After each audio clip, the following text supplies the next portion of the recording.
बिस्मिल्लाहिर्रहमानिर्रहीम। हज़रत मक़दाद बिन असवद रज़ियल्लाहु ताला अन्हु बयान करते हैं, मैंने रसूल अल्लाह सल्लल्लाहु अलैहि वसल्लम को फरमाते हुए सुना, सादतमंद शख्स वो है जो फितनों से बचा लिया गया। सादतमंद शख्स वो है जो फितनों से बचा लिया गया। बेशक सादतमंद शख्स वो है जो फितनों से बचा लिया गया, और जो शख्स इनसे आजमाया गया और इसने सब्र किया तो इसके लिए खुशखबरी है।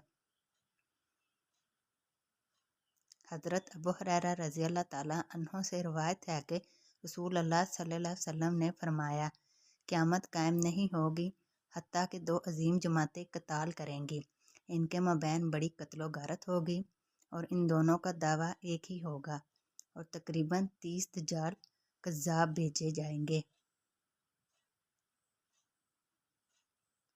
वो सब यही दावा करेंगे कि वो अल्लाह के रसूल हैं, और इल्म उठा लिया जाएगा और ज़लज़ले कसरत से आएंगे। ज़माना क़यामत का वक़्त करीब आ जाएगा। फितने ज़ाहिर होंगे, कत्ल ज़्यादा होंगे, और तुम में माल की कसरत हो जाएगी और रेल पेल हो जाएगी। माल वाला ख्याल करेगा कि इसका सदका कौन कबूल करेगा, और यहाँ तक कि वो इसे किसी को देने की कोशिश करेगा तो वो शख्स जिसे वो पेशकश करेगा कहेगा, मुझे इसकी ज़रूरत नहीं, और लोग बड़ी बड़ी इमारतों के मुतल्लक बहम फहर करेंगे।